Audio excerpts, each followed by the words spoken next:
currently still sitting up at the moment.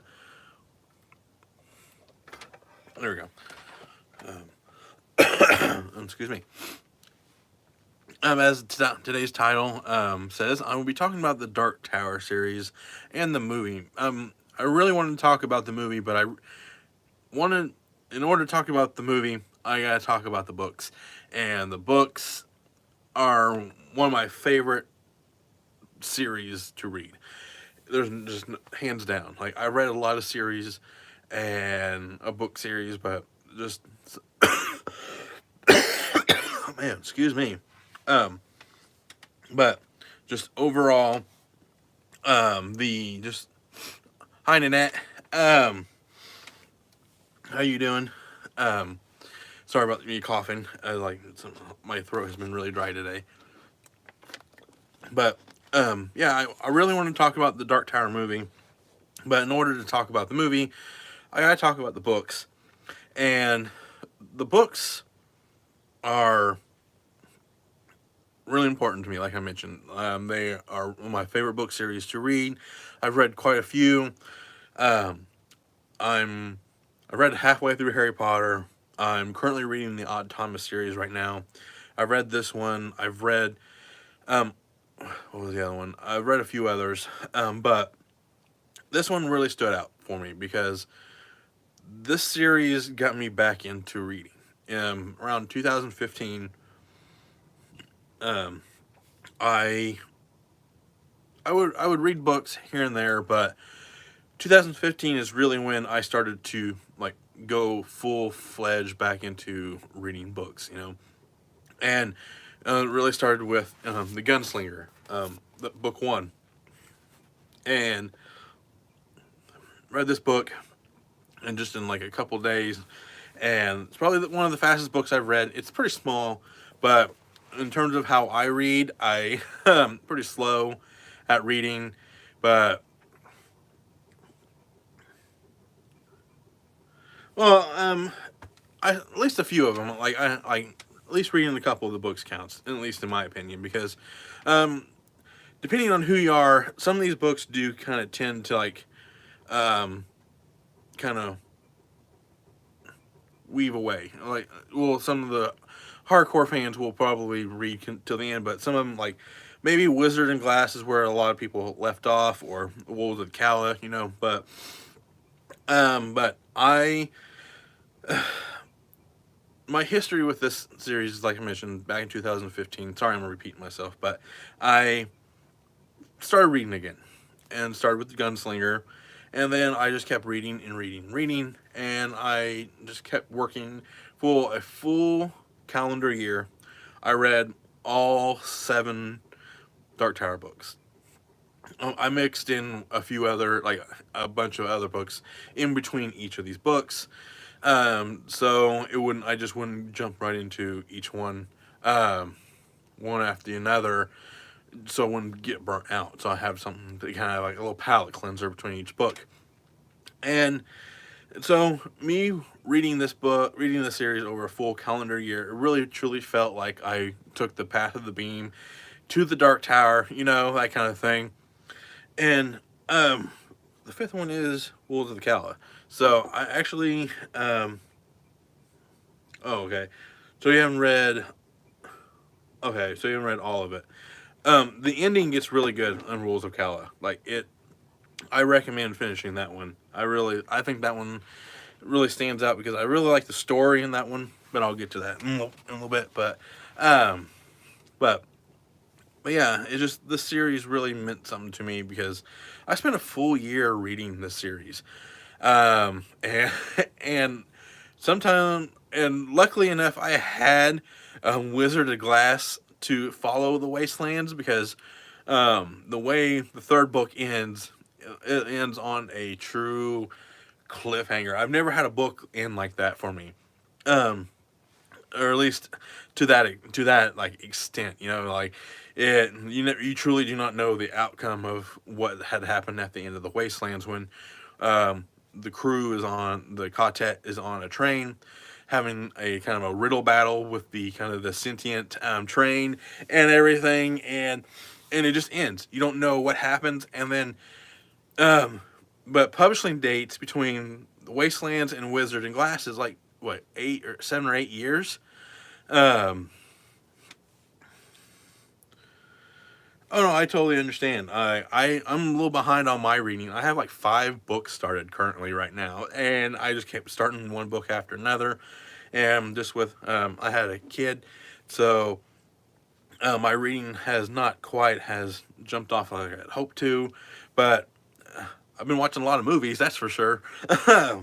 But today I actually just had a little chance to sit down and kind of talk about some books and movie, and that's kind of where excuse me, um, where I want to talk about The Dark Tower, because the movie itself with Idris Elba and Matthew McConaughey, I if I hadn't read the books, let's put it that way. I still would have liked this movie. I still would have liked The Dark Tower, because I wouldn't have known the lore. I wouldn't have known like the full fledged backstories of each of the characters and what this place means and what like everything is leading up to, and like how much content was actually like cut from the books. Like so, let me see if I can try to do this. Okay, without dumping it. So there's 7 books. A bunch of other there's not present is Winds Through the Keyhole, which is kind of I call it a companion novel because it goes between books 4 and 5. It's just a little short. It's a story within a story within the story, and then after one story ends, it goes back to and then the next story ends, and then it's back to the main story, which is really really cool. It takes place during like a snowstorm, so it's really cool. So my biggest problem with this movie is that it's not the acting, not the special effects. The special effects in this movie are great, at least in my opinion. The acting's really good. It condenses all these books, into 90 minutes. 90 minutes. That is my biggest, that is probably one of the biggest, fan things I've, like, how do I put it? As a fan, one of the biggest shots through the heart, I should say. Because,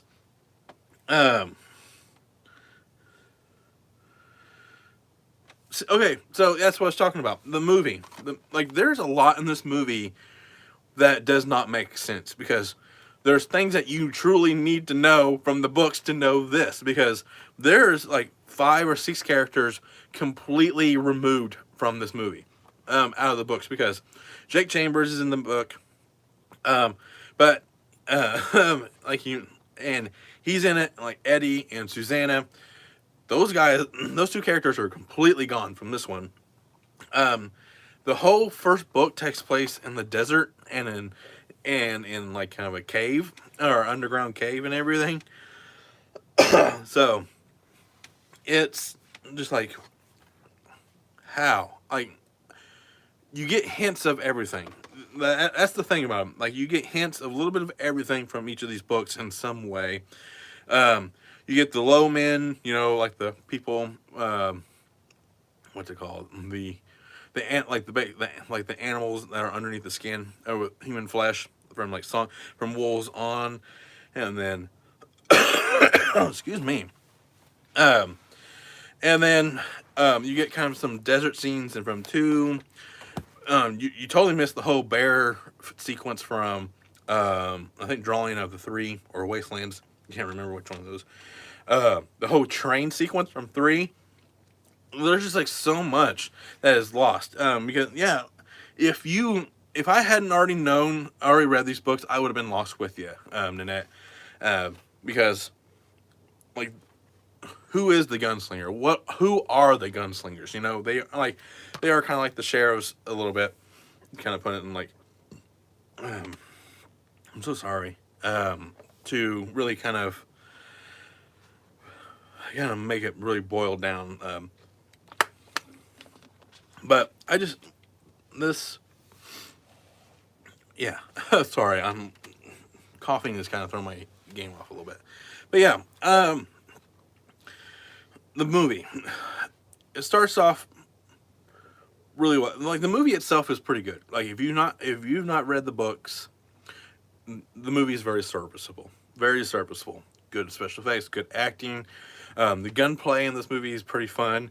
I kind of my only complaint is that they talk about his pistols in the books so much, and I wish the gun sound effect of the gun was a little bit more like was more deafening, because the way he talks about how like strong his bullets are and how um, like how good of a shot he is. I just figured his gun every time he pulls the trigger on his revolver, his pistol, whatever, it would sound like thunder going off. You know, because it's like it's supposed to be these these like it's his like it's his it's his weapons. You know, like that's why he's the gunslinger. These are his weapons. There's a whole chapter of him earning his guns. You know, earning his father's guns, and it's just like I wish they would have like made the gun sound a little bit more like more deafening and more like have a more impact when they fire, and not so much the impact of the cell phone to the person, but more impact of like just the sound effect. And this is PG-13. Um, that's also another big problem. For this to be done, I believe they've talked about this on my channel needs to be TV series. Yes, yes, I think we have. We have. I think they are actually doing a TV series. Um, I think each season will be a book. But I am. A lot of people do not like the first book. I think the first book is one of my favorites. My least favorite of the bunch is Drawing of the Three. Even though there's some fun stuff that happens in that movie, like the little lobsters on the beach and everything that immediately attack Roland and causes him to lose some fingers, and which is kind of like a kind of a through line of him slowly like being poisoned, you know, because of the infection and everything. But Wastelands is really fun. Wizard and Glass, I know a lot of people don't like that one for sure because they weren't expecting it to be a prequel. I do believe because the first chunk of it is them continuing on to the Dark Tower, Path of the Beam, and then you got this. Then the major part of that book is all prequel of him. His dad sends him and his friend Elaine and Cuthbert to this town out of like harm's way essentially, and oh,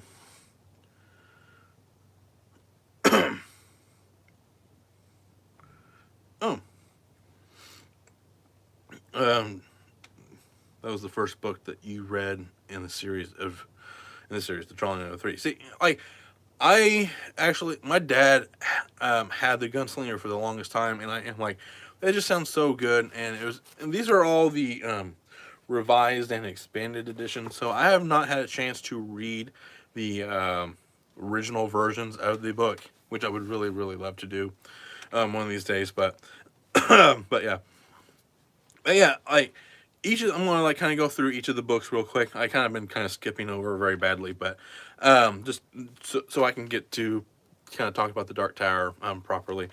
Um, I kind of skimmed over the Gunslinger. Let's just start with the first book. I really love this one. I've read this one. I've reread this one a few times actually. I don't normally reread books. I think Ready Player One has also has that honor, as well as Holes. You know, the movie with Shia LaBeouf. That book that's based on that movie. That's the other one I've read a few times. So the Gunslinger holds a very special place in my book reading history because I don't normally reread books, but I love this book. I love the desert setting. I love the just the just the nothingness of it. That's what I really liked about it. Like it's just him traveling across the desert, and oh, so you like that's awesome. I'm glad that someone has read like have read this book more than once. You know, because I think this book. I know this one gets a lot of hate because a lot of people don't like this one. I do read a lot of people not saying they don't like this one. They really like the next couple the best. Um, but I the first line in this book is probably one of the most iconic ones I love ever. I think it's I'm trying to find the first page. Um, yeah, the man in black fled across the desert, and the gunslinger followed. I am so sorry. I'm I'm just like my throat is really dry today, and I really liked, like I mentioned, Drawing of the Three. This one's probably my weakest one in terms of what I liked about it. I like the doors, where he has to go into other worlds and drag three people back into his world to continue his path onto the beam, or path on the beam to the Dark Tower, and create his quartet, or his new quartet. And the third person is a dual personality, which I like, which is like Susanna and I can't think of her other name, or her other personality. She's a someone in a wheelchair, and Eddie's kind of a drug addict. I think that's his backstory. It's been a while since I've read these, but and I really just I like the monsters in this one, and I like him like when he goes into our world and he's like sees all the ammo and like the medicine and everything. It's like he's taken back by it and everything. I really like that. And now this one, the Wastelands. I know I'm kind of really skimming over all these really really fast. I'm really sorry, but um, the Wastelands. I love this one. I loved the ending sequence where they're trying to get onto the train and everything, where they have to figure out the prime numbers. And once they're on the train, um, they are he like the train is really into riddles and everything. And it's like I love the town that they come across. I think this one has the no, that's the next one. Um, where they have what is his name in this? I can't think of his name. Um, the guy um, who they have to is that the next? I don't think I can't think of his name. Um, it's not the TikTok man. That's from Wizard in Class. Um, some other guy. He in this little town where the music is playing and everything, and they realize it's on a timer and everything. It's real. I like that sequence. It's just really intense, and I really really liked this one. And like I mentioned, this one ends on a cliffhanger. If you were reading these as they were coming out, that would suck. It really would have sucked because you would have had to have wait the like 8 years between actual books, So, and now we're on to Wizard and Glass. This one may be my favorite of the bunch because I really do like the prequel aspect of it. I really do like the backstory about a young Roland and his friends and his first love and how that ended in tragedy and everything, and then he's just and then the kind of like the really cool element at the end of the book. I don't want to spoil it or anything, but it does have like a really cool like fantasy element, because the main thing what you have to remember about these books is that there are things that kind of bleed through into this world from our world, like right from the first book, "Hey Jude." I do believe that's the song from the Beatles. They're playing that on the piano and everything. So there's like some things that just kind of bleed through into this world, and and at the end it kind of takes that, and then a character shows up that is from another book, another big Stephen King book. Um, yes, I've not read The Stand yet. I am holding off on The Stand because I want that to be kind of like my last book of his to read. I don't know why, but I want to hold that book last. I want to read that book last. And I had read Eyes of the Dragon with the series because when I read this book series for the first time, I actually like made sure like, oh, I need to read these books in this area and stuff like that, or like kind of like companion novels. And because Eyes of the Dragon, um, what's his name? Randall Flagg, or the Man in Black, or whatever name you want to call him. Um, he's kind of like the what's it called, um, like the Merlin. That was the name I'm looking for. He's Merlin in this book. He goes by several different names and everything. So like I do like that that he shows up in that, and I do like how it's kind of like it is like kind of like a story showing about him as well. So yeah, I've read Eyes of the Dragon. I really like that book. I thought, um, oh no, no, you didn't have to read that. Retract it. I knew it's all right. Yeah, I knew all that, but yeah, because I wanted to have like the fullest experience while reading these books. Because I did read the short story before the Gunslinger, the Little Sisters of Illyria, which is like the vampire story. It's a little short story, and like everything's eventual. I think that's the one that's in. So I read that one, went through the keyhole between 4 and 5, which I'm about to talk about. Went through the keyhole. I couldn't find it. I think it's somewhere on my shelf. It's fallen apart. My Stephen King bookshelf has fallen apart. Um, and that one, like I've already mentioned, is a story within a story, being told through like a freak snowstorm called a Stark Blast. I do believe it's called. And here's the one I was looking forward to, because wolves. I just like wolves in general. Werewolves are my favorite superhero, um, or superhero supernatural monster next to like the next to the Gill Man and stuff like that. So after surviving the end of 4, and continuing their journey, excuse me again, they come across yet another town. Um, the Kala, I do believe, or it's called something. I think it's a little bit more than that, but they realize that something is wrong with this town. All the children have been taken, or will be taken at a certain age, I think. And then when they come, they always return.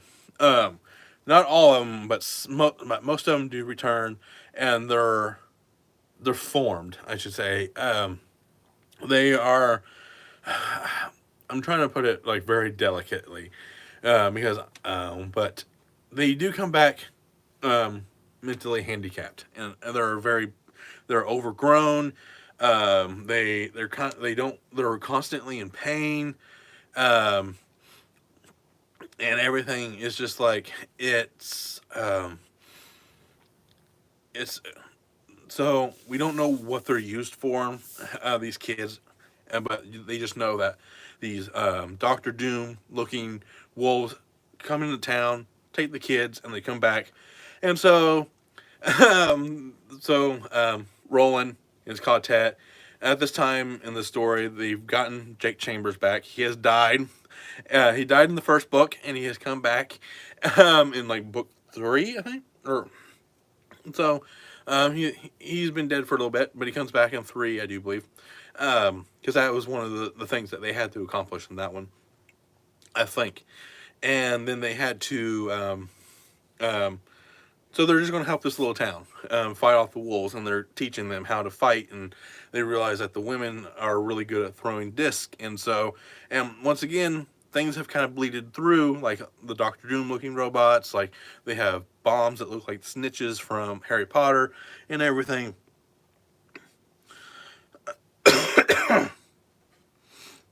Oh yeah, I didn't know that.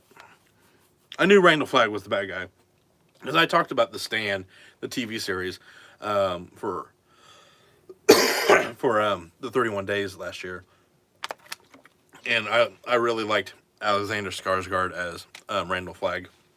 I really liked that one, but I didn't really put that 2 and 2 together for the Gunslinger. His mom. Oh yeah, I knew that. So, um, and I'm trying to think. Oh yeah, and they just teach them, and then they kind of reveal that they are just being taken to kind of like harvest their energy and stuff like that. I do believe, um, right? Like they're like I really want to reread this series from start to finish because my first read through, I probably would have missed a bunch of stuff. And after kind of researching everything and looking into each book and everything, you can probably like understand it a little bit more. So, um, I have seen the original one. I just like the newer one better. I don't like I think BAQ, she I think she took offense to me liking the new one. All in good fun though, but I think she and a few others like the original better. I think I'm one of the select few of the group that really like the newer Stained. I like the cheese. I like the tea. I love the original, hands down. There's no doubt about it. But excuse me again. But I just like the newer one. I don't know why. I just liked it. So moving on to Songs of Susanna. This one this one is a good bridge between the two book between book um 5 and 7. This is book 6, and a lot.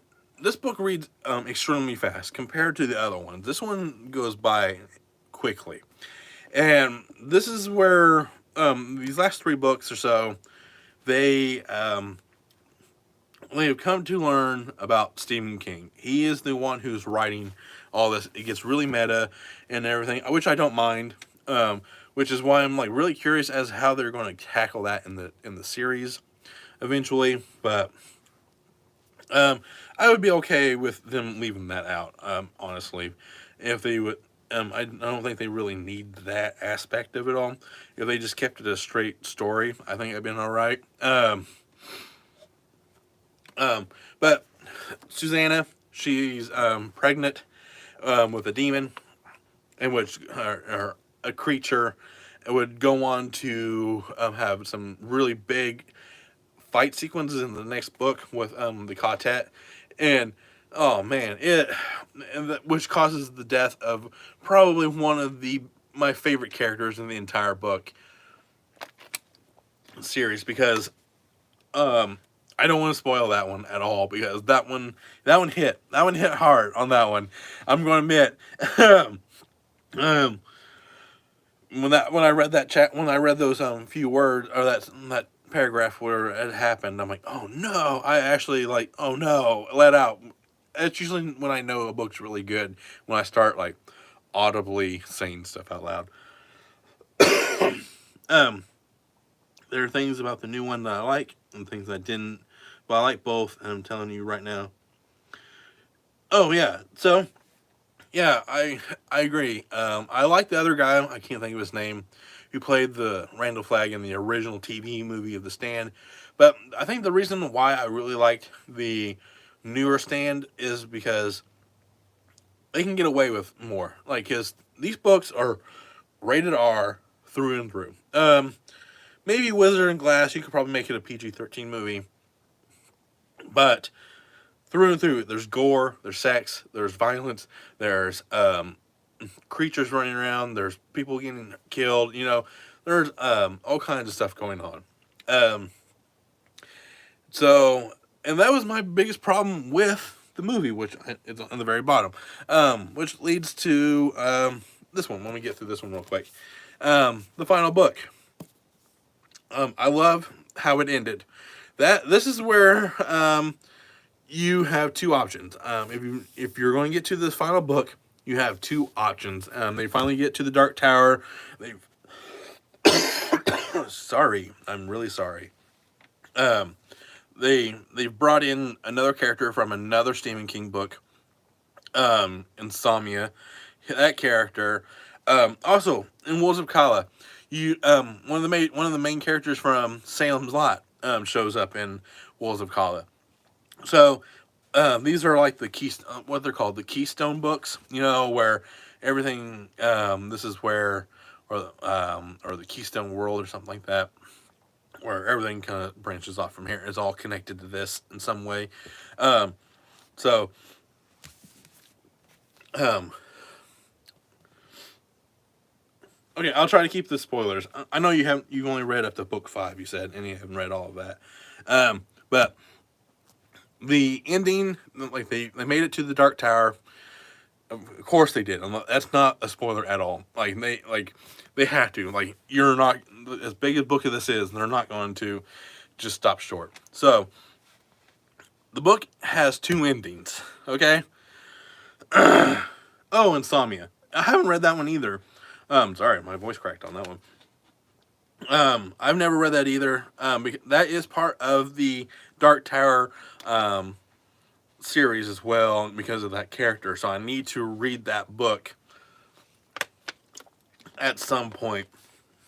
Because I've read it, because there's a creature in the Dark Tower, I do believe, that is very similar to Pennywise. But it's not Pennywise, but it is Pennywise. Because it's a similar creature with or what's it called? They're deadlights. So they're kind of like drawn into his gaze, and so he's about to I think eat them. I think eat Roland and Eddie and Jake. I think, or no, not Jake, but the newcomer. I can't think of his name. It's from the Insomnia book. So that's a really cool throwback as well. And but I can keep saying there's 2 endings. He actually stops kind of like there's an ending where he reaches to the door of the top of the tower, and then it stops. I think that's where it stops. And then it's like, okay, and then he goes on to another page, and it's like, if you do not want this book to be ruined, or how do you want to put it, like or something like that, like here's kind of a disclaimer, be like, hey, stop now if you want to not know what happened, or kind of ruined what you ruin it. This is a perfect spot to end. And so, and if you want to go forward, it's at your own discretion. And you do it, and I did it, and I really did like the ending. I really liked how it ended, and I really liked it.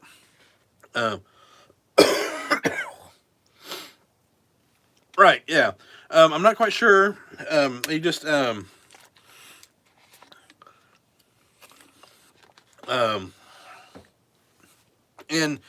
that book, he's I can't remember what form he takes.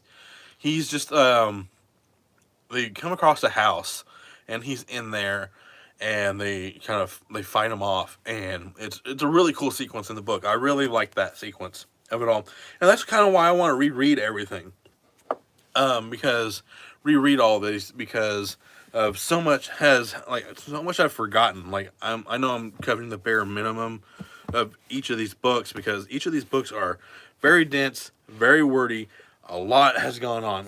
The book that has the least going on is this one, and it's the first book, and it just increases there from there on in, which leads me to really talking about the movie. Finally, but the movie, like I said, it condenses everything I just talked about and much, much more.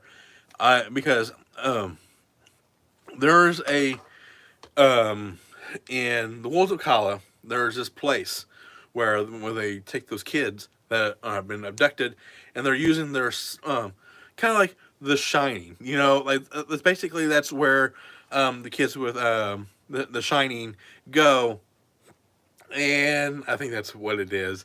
At least that's how I am interpreting it.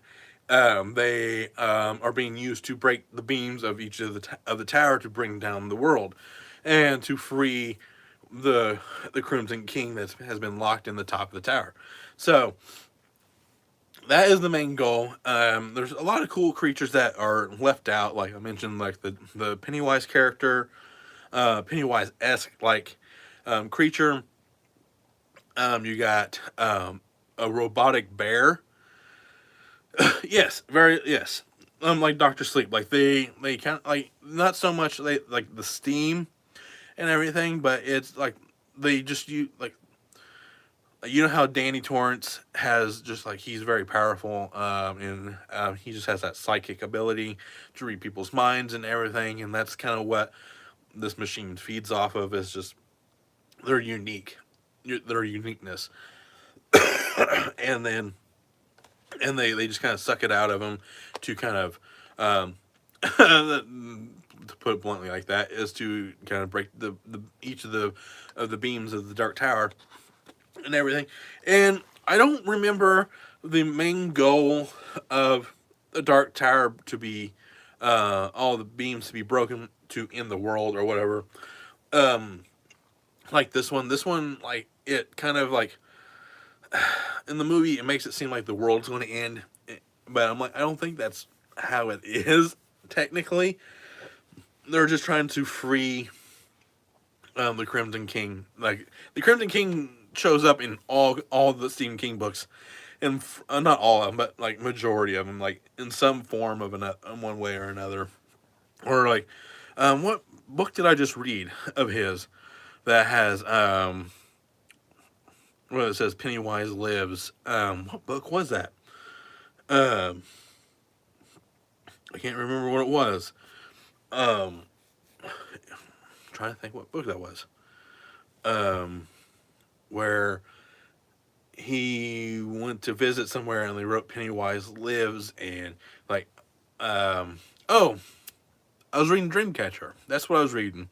And so and the Mist, like the Mist is basically what is in Wizard and Glass. There's this called they call the Thinny, and where kind of creatures live and everything, and that's kind of like where the creatures are from the Mist and everything. That's how I'm interpreting it. I could be totally wrong, but that's kind of like, oh, that's what my mind draws to and everything. So there's just so much stuff that this 30-minute movie, um, or hour and 30-minute movie doesn't even cover. Like there's a character in the movie called Shimi, and you blink and you miss him.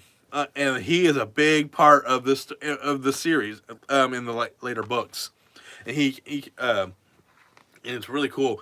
And he's just kind of negated to just like a kind of a technician when he's not even a technician in the books. He's just like oh. So overall, okay. So I have to kind of spoil it here. So I'm going to give you kind of like an out. So Nanette, if you kind of don't want to listen, feel free to go. And but but I'm sorry, but I have to talk about this. This is probably the biggest thing of this all because this is the next entry after the Dark Tower. Um, from way the okay, so okay, at the end of the Dark Tower, spoilers. This is 1,000% spoilers. When he reaches the top of the Dark Tower, there's a final door, and he opens it up, and he is transported back to the first book. Okay, this is where he, and like he's been told several times throughout the whole series that and like I didn't realize this, but this isn't his first time to the Dark Tower. Okay, to the top of the Dark Tower. This has been he's reached the top several times. So, but what makes this journey different is at the end of when he wakes up, when he wakes up in this one, um, he has the horn of Eld, which he's never had in the previous things. Um, so so and as you can see, this is where when that book ends, this movie picks up. because this is the truly the final end of the Dark Tower. Because sorry, is because he has. I think he had. I don't know if it shows it in the photo or not, but from my understanding is that from what I read when it first came out was like this was the conclusion of the Dark Tower series because he has the Horn of Eld.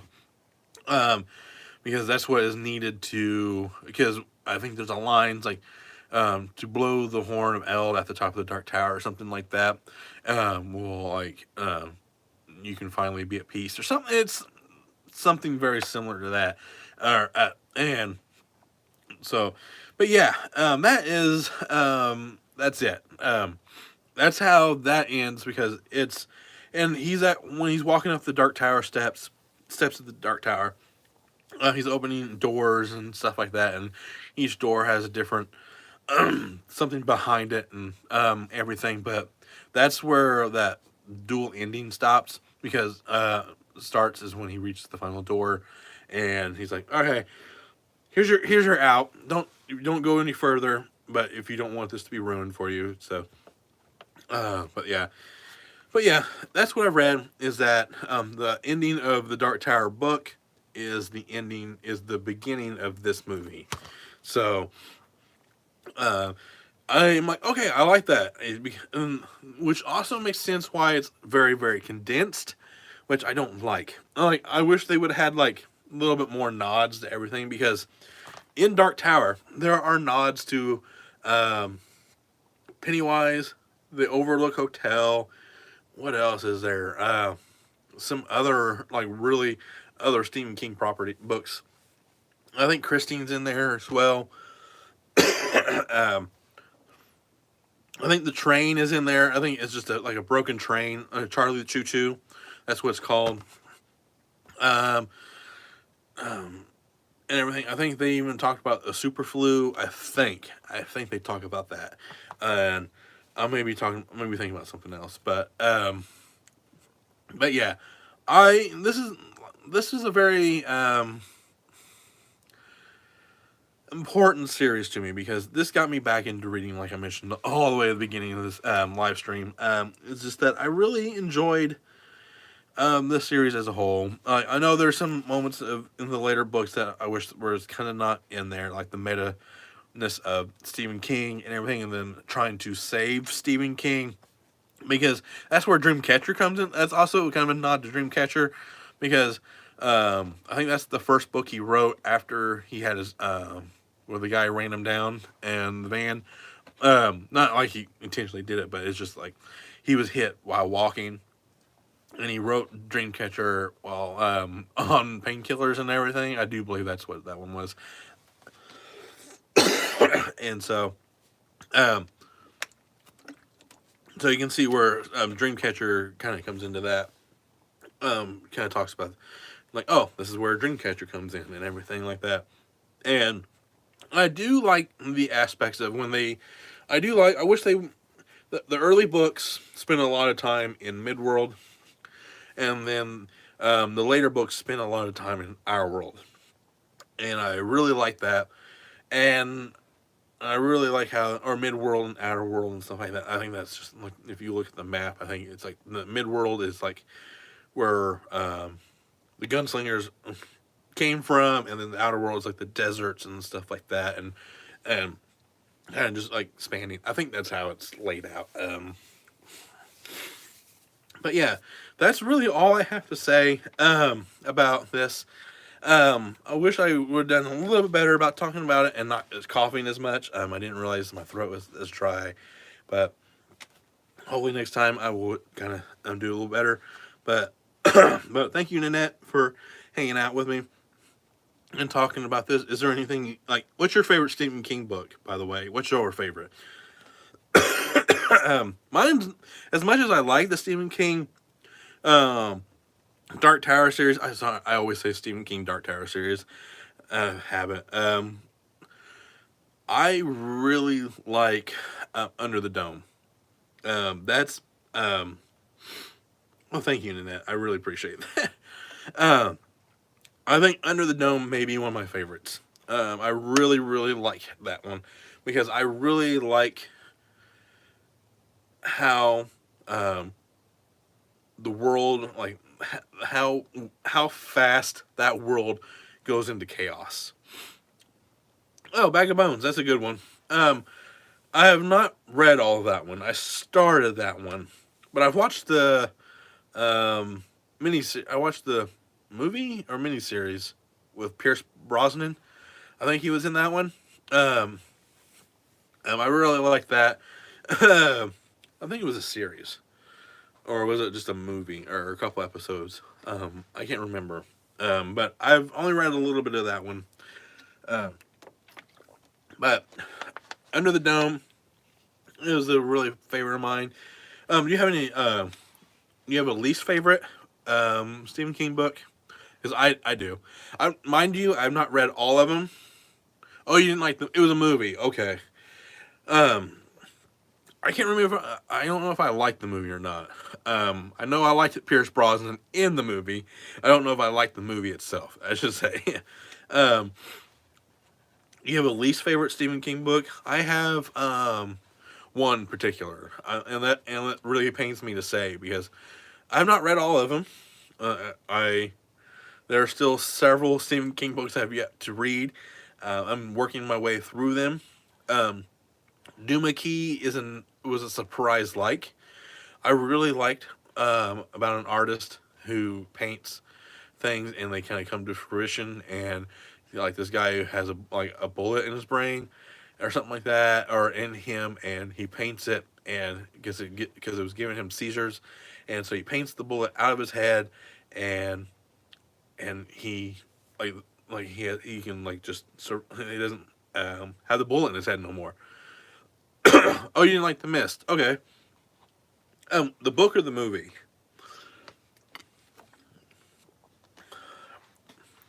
Um, let me see if I can.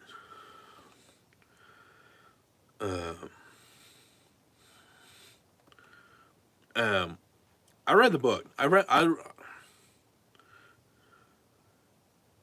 Okay. The Mist. um, I think the movie is better in black and white, but I do like the book. I think the book it works really good as a novella. It's because it's part of a short story, as a collection as well. Um, but my least favorite Stephen King book is what's the last one called? Not Finders Keepers. Mr. Mercedes is the first one. Um, oh hey Echo. What was the last? It's not Finders Keepers. That's the second book. I'm trying. End of Watch. So that is my least favorite Stephen King book so far because um okay, I think you would like the book. The book basically hits all the same, but I think it's told better. I found I even there for a while I really liked The Mist, and then as the more times I've watched it, I'm just like, why don't you guys do this and this differently and everything? I still like a lot of. I like the sequence when they go to the pharmacy and everything. I really really liked that. I thought that was a lot of fun. Um, that was really good horror in my opinion. Um, and then going over to the pharmacy to get some medicine and everything, which like I just loved that. Uh, oh, excuse me, but the end of Watch. So this is not a spoiler or anything, but the first two books are about. It's called the Bill Hodges trilogy. They are about this detective, this private eye, and he's well, the first one he was a detective, and then he kind of does a time jump, and then he's been retired and everything, and then through the end of the book, he's just a kind of a private eye and everything. Um, okay, so okay, okay, okay. Um, Finders Keepers is really good. I really recommend you read Finders Keepers, which is the second book in that series. Bill Hodges isn't in that book so a lot. Excuse me, but I do like the kid in the book. He is actually like pretty good character. And I like the villains in the book too. Like the villains is like that's what makes most Stephen King books is the villain and everything. But um, what I didn't like about the third book is that the first two books are played straight. There's no supernatural elements. It's straight up a detective story. Okay, and then they introduce a supernatural element in the third book, and it kind of kills it for me. I really do not like that at all. Um, it was hard to get past. It really, really was because it was just tough because I really fully enjoyed the first two books. They were fun. I really like reading detective stories, and those are two really good detective stories.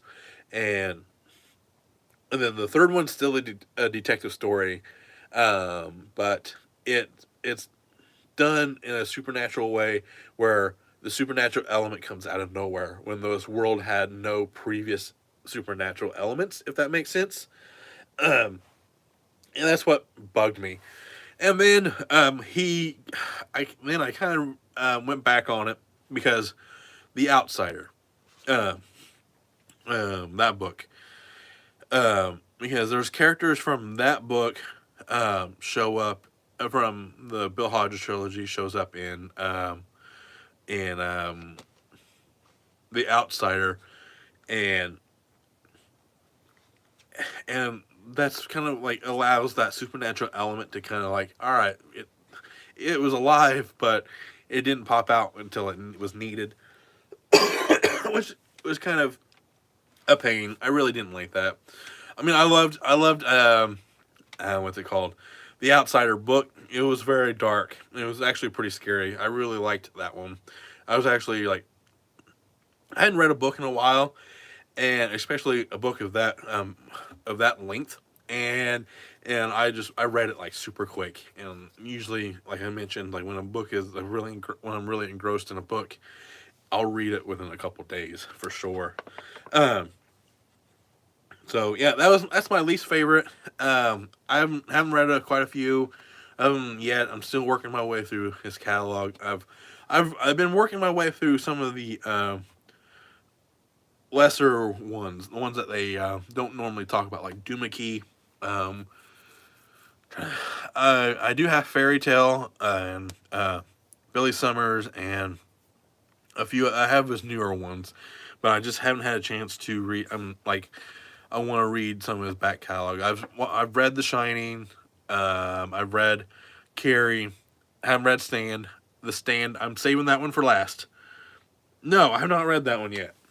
That one is still that's um, on there because it's part of the hard case books, and I think it's Colorado Kid, Joyland, and then later I do believe those are the Joyland or the hard case trilogy. So so sorry. Um, so I can't. I want to read those, and but I read it. Of course, I read that one. Uh, I really liked the girl of Tom Gordon, the girl who loved Tom Gordon. I really liked that one. That was a really good one. I really liked. It was a pretty breeze read, and I really liked how um, the imagination of a child Warren really runs wild when they're lost in the woods and everything. I really really like that. See, I started Haven. I watched the first couple seasons and then I fell out of it. Not because I didn't like it. I think I started watching something else. I think that's what was happening. Um, when did that season come out? Season two of Haven.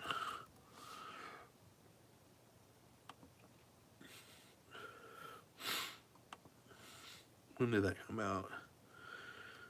2011. So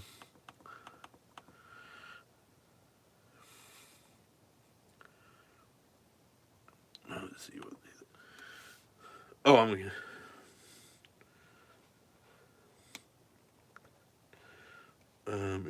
King fan, you'll notice all the Easter eggs that they put in the show. Oh, cool. I have picked up on a few in the first couple seasons for sure, but I really want to finish it. Like, I really like how Edge shows up. I don't think I got to that point. I don't. I think that's what I was trying to get to. Oh no, I did. I did get to him. That's where I left off. Was season 2, because I watched that, and then I'm trying to think what other TV show came out. TV shows in 2011, because it was on the Sci-Fi Network. Um, um, trying to think what other shows that I watched that day. Um, During that time. I think Breaking Bad? No. I don't know why they have that photo. Not Star Trek. Okay, we'll see. Sorry, I'm really. Uh, oh, that's cool. I really like that. I didn't know that they did that. Oh man. Oh man. Now I really have to watch it, or I might just watch that scene. Um, that is pretty cool. That that makes me really happy. That Christian is in that. Taryn. Oh, True Blood. I think that's where I think I got into watching True Blood around that time. And then I went back into a back catalog, and then I'm like, okay. Oh, Being Human. That was the other one. I can only focus on one sci-fi show at a time, and Being Human came out, and I really fell in love with that show.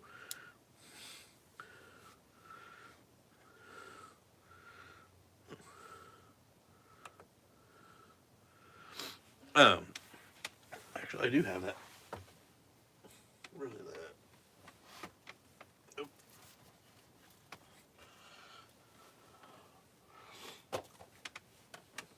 I only have the first season, which makes me sad. But um, if you haven't watched this, no, Castle Rock is also on my list. I'm like really behind on Stephen King shows. I really need to watch Mr. Mercedes, because they cover the 3 books in those 3 seasons. It's only a 3 season show. From what I understood, from what my dad told me, it follows the books pretty closely. Um, Castle Rock, I really want to watch that, because I know I think season 2 has see, I think I've read that book. I don't. I think. Um, I think Stephen King.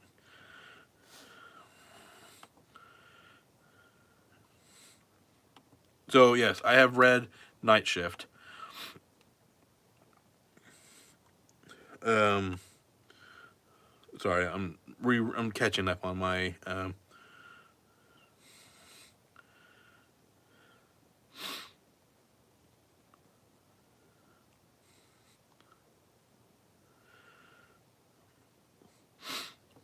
I'll have to. I haven't had a chance to read or watch the trailer yet.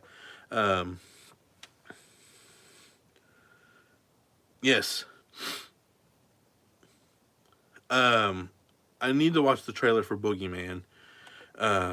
Because I knew as soon as I seen the title, and then I'm like, oh, that's a Stephen King story. But I do need to watch it.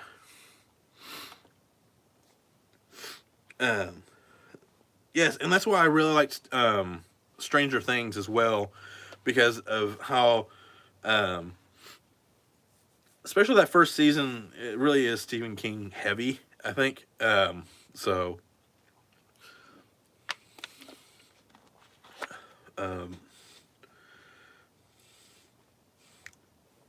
The thing is, they're not even really, from what I understand, they're not even really marketing. It feels like they aren't really marketing the Boogeyman as a Stephen King story. Kind of like how they did with The Cell. Have you watched that with John Cusack and Sam Jackson? I do believe he's in that. Um, let's see if I can watch the trailer for it.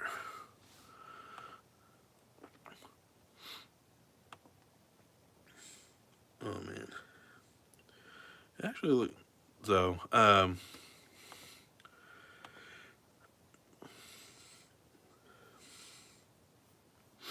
Sorry, I'm like looking up stuff because okay. But yeah, that's what I thought about. Um, I'm really looking forward to the Dark Tower series. I think Mike Flanagan, who did Doctor Sleep, and if that's any indication of like how well hands. Oh, yeah, it's a very obscure story. It's not really like they're. I really hate to say, I really hate to say it, but they're really like scraping the bottom of the barrel when it comes to some of his stories. There's some ones I think that would have been better as a creep show episode. Episode for a creep show. To me, that's just me. The way, like from what I remember, what it's about, it doesn't feel like it needs to be a full length feature film. Uh, like I think also in that book, they talk about a killer laundry press. I think it's called the Mangler. I think they even turned that into a movie with Robert Englund. I think that's. I think all those have been turned into a movie now. Night Shift, Stephen King. There you go. I do believe all those have been turned into movies now. Because that's where Graveyard Shift comes from. Maximum Overdrive, Lawnmower Man, Quitters Inc. That's from Cat's Eye. Children of the Corn. So yeah, a lot. I think that's the last story. Okay. Trying to think what. The Ledge. Yeah, that's also from Cat's Eye. Gray Matter. If you watch the very first episode of Creep Show, that's in that one. Um, there's a few other ones that have not been turned into movies, I think, or at least novellas.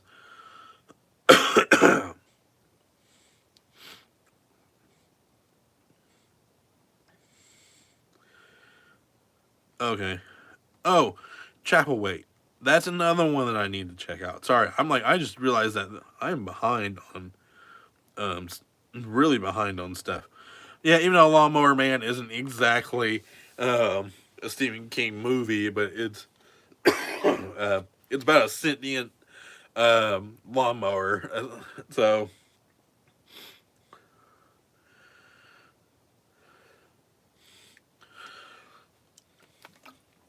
I haven't brought myself to watch it yet because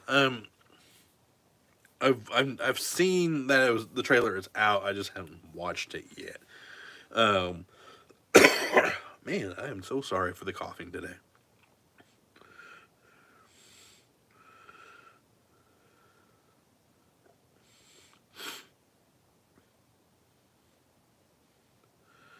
Oh, I didn't know that they were. I didn't know they were doing that, or they had tried to do that.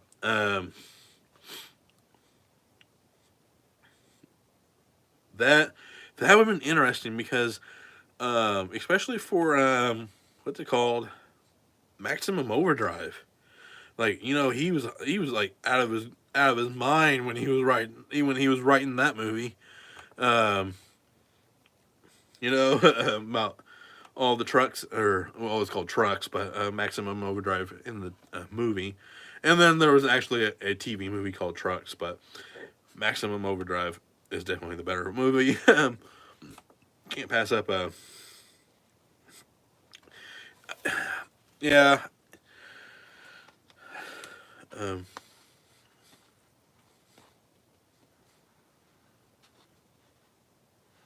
oh no, I did not know that. See, I feel like once I read The Stand, everything will kind of fall into place, like really fall into place, and that's why I'm kind of holding off onto it for the very end.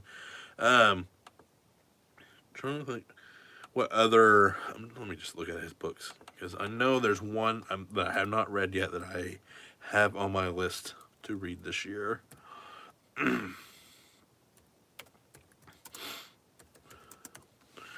Um,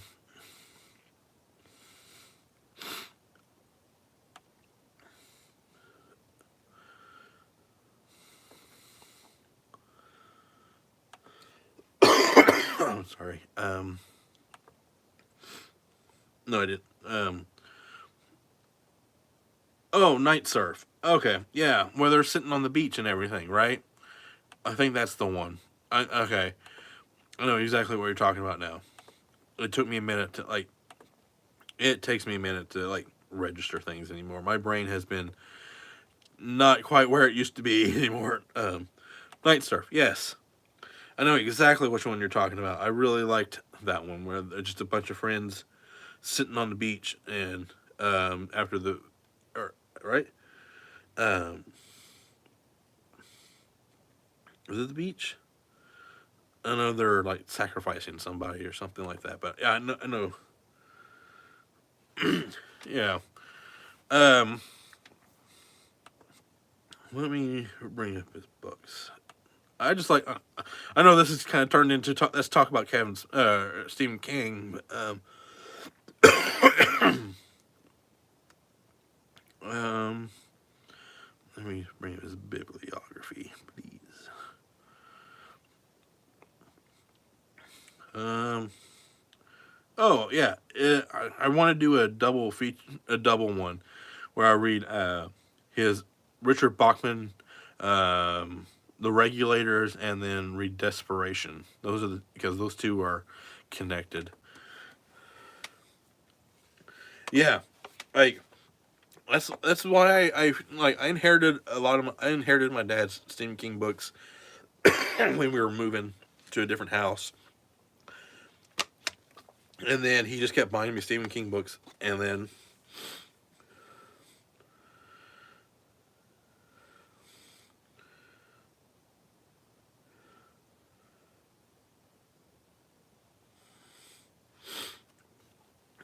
um,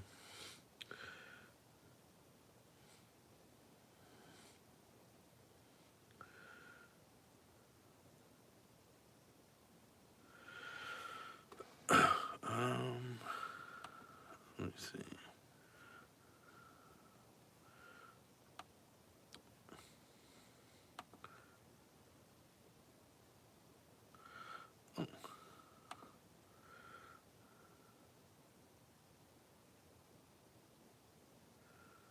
Oh,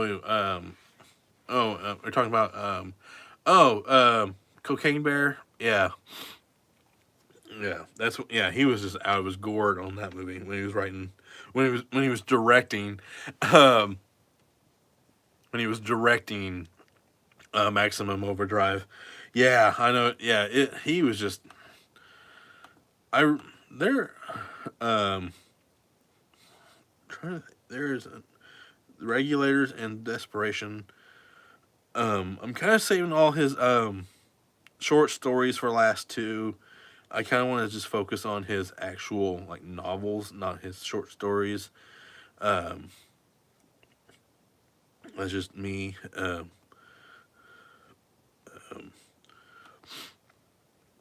but yeah. You. Oh, I understood. Sorry. Yeah, I know what you meant. He was on at the time. Yeah, he was on. He was on cocaine. I knew what you were talking about. Um, um, he doesn't like that movie. That's what really I'm shocked about, is that he doesn't like Maximum Overdrive, and I really love Maximum Overdrive. I mean, I loved it, and the short story is fun too to read. Trucks. I recommend reading that one if you haven't read that one. But yeah. Um, I don't actually. The thing is, I don't even own that many Stephen King movies. I'm trying to think if I actually own. Um, none there. I know there would be more in my horror section.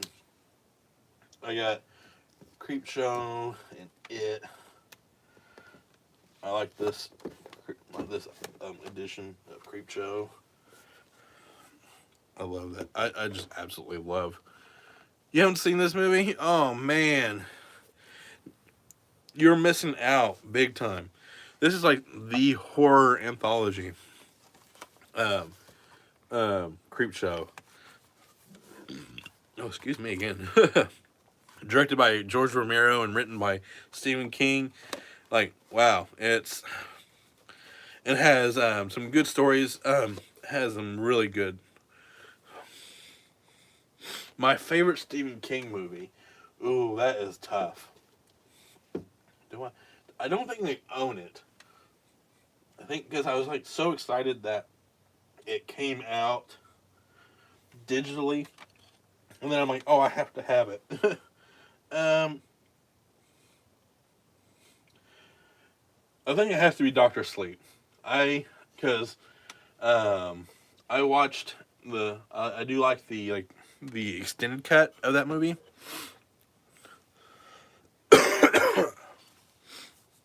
um, of Doctor Sleep. The movie about Danny Torrance. Um, in the Creep Show. The movie. You can watch the first season of Creep Show. That's pretty good, but you have to watch the Creep Show the movie for sure. Doctor Sleep. That's probably one of my favorite ones, just because I really really like that one.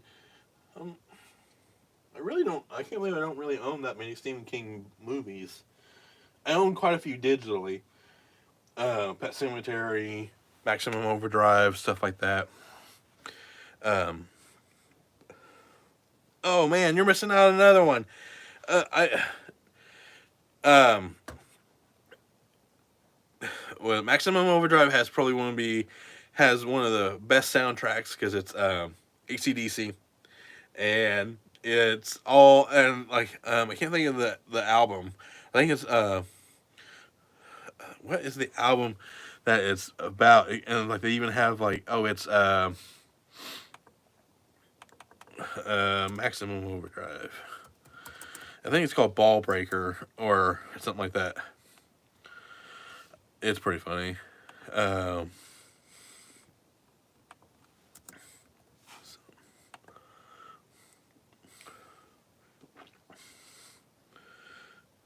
who made who? Never mind. I think. Yeah. So yeah. Sorry. I don't think it's all original songs, but it's just a really killer soundtrack. Um,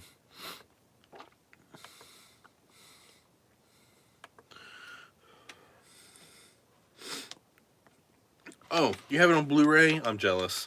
I'm really jealous of that. I should have bought it when I did because it was released by Vestron, I do believe, and I should have bought it. I like after all the stuff that I bought, and I didn't, and I'm like, that's one thing I probably should have picked up. It was kind of funny that I'm so picky on the movies that I buy anymore, and I'm like, I should have picked it up because I love that movie so much. um, yeah, I really don't own that. Like, I can't believe I really don't own that many Stephen King book or movie, like in physical form. Um, I think it and Creepshow might be the only ones.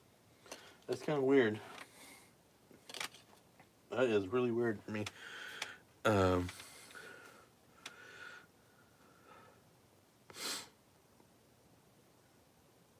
right? Like, man, I would, man, I that bothers me that I didn't pick that up. I want to know how much that is now. Like, I figured I'm probably like kicking myself on that one. Maximum Overdrive Blu-ray. Oh, it's still $20. Not bad, but getting it with the slip sleeve, that may be a different story. I do like my slip sleeves, slip covers, um, because it makes my shelf look nicer. um, but I'm trying to think. Um, I think that's really about it. All I got for the day. If there's any other more questions, I'm more than willing to answer. I got about 5 more minutes before I have to get off here. And get ready for movie night for myself. Um, I'm currently watching I'm currently watching season 5 of X Files. That's why it's just sitting out there like that. So it reminds me to watch it. Oh, actually, I forgot I have all these. I don't think I own any Stephen King books or Stephen King movies over here either. I can't believe that. I own um, some weird movies that I'm like, oh, okay. Like, let me see if I can just find one random one. Where is that movie at? Let me just see. Um, I own this, which is really funny. Um, sorry. I own the Dirty Sanchez movie. You know, and fun fact about this one. Comes with a barf bag. Oh, my favorite non-horror Stephen King movie. Okay, that one. Actually, what movie? I just bought it. I don't know if you call it horror or not. Um, um, actually, maybe I don't know. That one's tough. I really like They Live. Yeah, I don't think you would like it. I'm just gonna let you know right now that you may not like that movie. I don't know why. I don't know how it got into my movie collection. It just kind of showed up one day. I think someone brought it over to my house and they left it, and it just kind of been integrated into my movie collection. That's happened with actually quite a few movies that people just bring over to my house and they leave it, and I'm like, hey, you want this back? And I'm like, nah. um, yeah, I would probably have to say it's a John Carpenter movie, so it has to be either The Thing or They Live.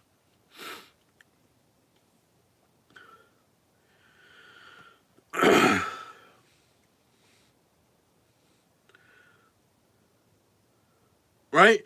I I swear that's how it happens. Elves just kind of show up like even when me and my wife moved in together, our movies. I'm like, I didn't know I had this movie. Or I'm like, it's my movie, and I'm like, no, no, no, and then somehow I borrowed movies from my grandpa, and that's they've randomly showed up, and it's just like I can't believe like how some of these movies just show up in my movie collection. It's hilarious. It is the L's. They're just like, here, you need this.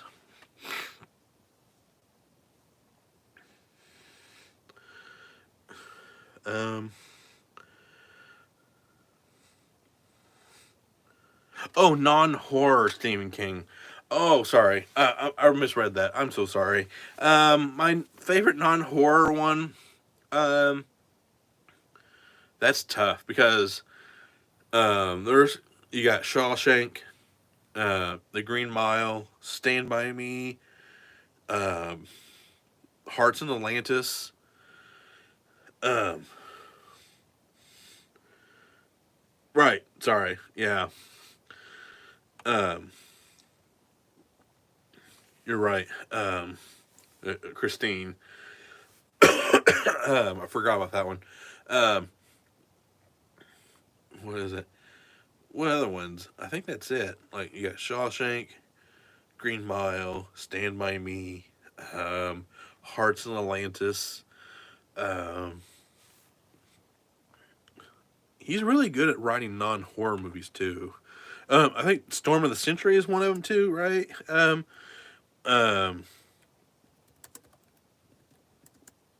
non-horror Stephen King. Um, um, oh, I really liked. I take that back. I do own something else by Stephen King. Um, 11/22/63. That's a really good series. If you haven't watched that one, um, um, that's really good one. I it's, I don't know what your views on James Franco, but James Franco was really good in that movie. He's really good in this. It kind of sucks that he kind of has that. He has whatever going on with him right now, but I really liked him in that movie. Um, I think yeah. Okay, so Storm of the Century is kind of scary. It's been a while since I've seen that. Um, but yeah, I think it may be Stand by Me as well. As much as I'm gonna have to agree with Echo on that one. Yeah, same. I don't own that movie. I don't own that book yet for that reason. Like, because I'm not quite sure if I'm ready to like sit down and read a script book like that. It's kind of weird for me to read stuff like that. I need like a format, a book format, I should say.